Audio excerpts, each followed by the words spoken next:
स्नान कौन सा हो।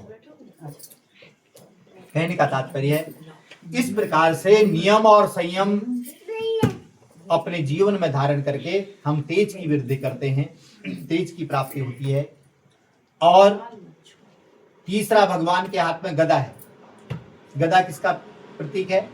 दुष्टों का संहार करने के लिए। मनुष्य के दुष्ट क्या हैं? काम, क्रोध, लोभ, मोह और अहंकार। ये पांचों दुष्ट हमेशा आक्रमण करते रहते हैं। कहां से कर लेंगे कोई पता नहीं। तो इनको साधने के लिए संतुष्टि, संतोष है। संतोष रूपी इच्छाएं तो बड़ी प्रबल है, कभी कम नहीं होती है। आज हमारे पास छोटी सी गाड़ी होगी, कल को हम सोचे थे थोड़ा फॉर्च्यूनर हो जाए, 7 सीटर हो जाए, है? फिर ऑडी हो जाए, बड़ी गाड़ी हो जाए, है? आदमी सोचता रहता है। अच्छा, उतना टेंशन लेता रहता है, क्योंकि उतनी टेंशन बढ़ती जाएगी ना, फिर गुस्सा भी आएगा। कामना बढ़ी तो क्रोध आया, क्रोध बढ़ा, कामना पूरी होगी तो लोभ बढ़ा, मोह बना, और जब सब चीज हो गया फिर अहंकार बढ़ गया मेरे पास। तो कहने का तात्पर्य है एक बुराई को पाने के लिए सारी बुराइयां घर कर जाए, तो उनको दूर करने के लिए संतोषम परम सुखम, जो मिल रहा है उसमें आनंद हो जाए, तो जीवन में कभी बुराई नहीं है। उसके बाद चौथा, भगवान के हाथ में कमल पुष्प है। पुष्प का गुण क्या है? सुगंध देना और सुंदरता देना। ऐसे ही मनुष्य का व्यवहार है। व्यवहार रूपी पुष्प जो है जिस व्यक्ति के अंदर है उसका व्यक्तित्व पुष्प के समान है। मंडप सजाए ना, उसमें फूल नहीं है तो उसकी शोभा नहीं। वैसे ही जीवन में अगर व्यवहार नहीं तो उस जीवन का कोई महत्व नहीं। व्यवहारिक हो। परिवार में अगर व्यवहार अच्छा नहीं होगा, परिवार वाले पूछेंगे, आगे डर के मारे कुछ नहीं किया, पीठ जैसे गया वैसे ही गालियां देनी शुरू कर देंगे घर वाले भी। क्यों? आपका व्यवहार सही है। सही होगा, आदमी हर जगह मिस करता है, बोले ऐसा व्यक्ति, वो व्यक्ति होता है। क्यों? क्योंकि व्यवहार है।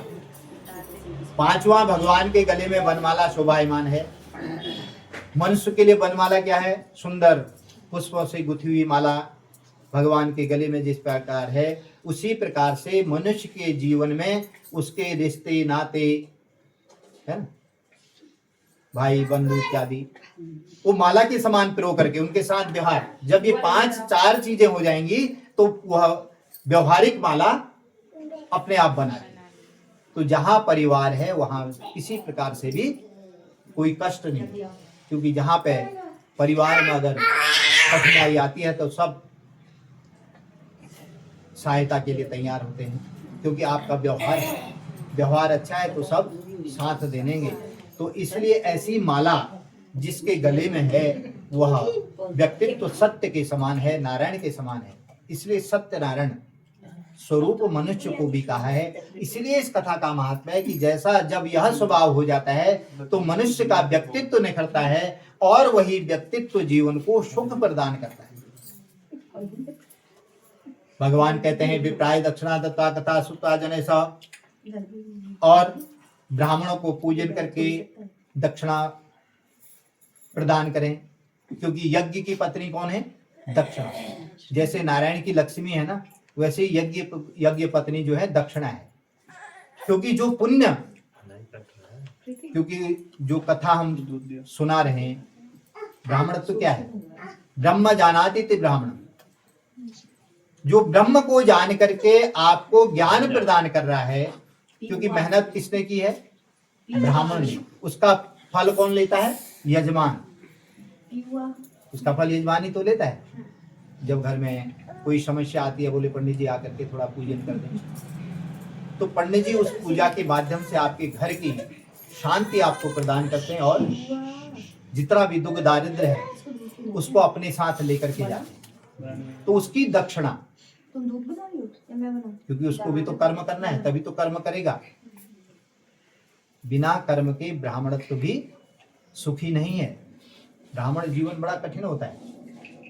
जब यह इतनी जगह पूजा पाठ करके ले जाता है ना, उसको पाचन भी करना होता है, तो उसके लिए कर्म उसको भी करना है। इसलिए ब्राह्मणत्व श्रेष्ठ बताया, तब दक्षिणा के द्वारा उसके कथा का पुण्य प्राप्त किया जाता है। ततच बंधुवी साधम विप्राच भोजिए, और उसके बाद बंधु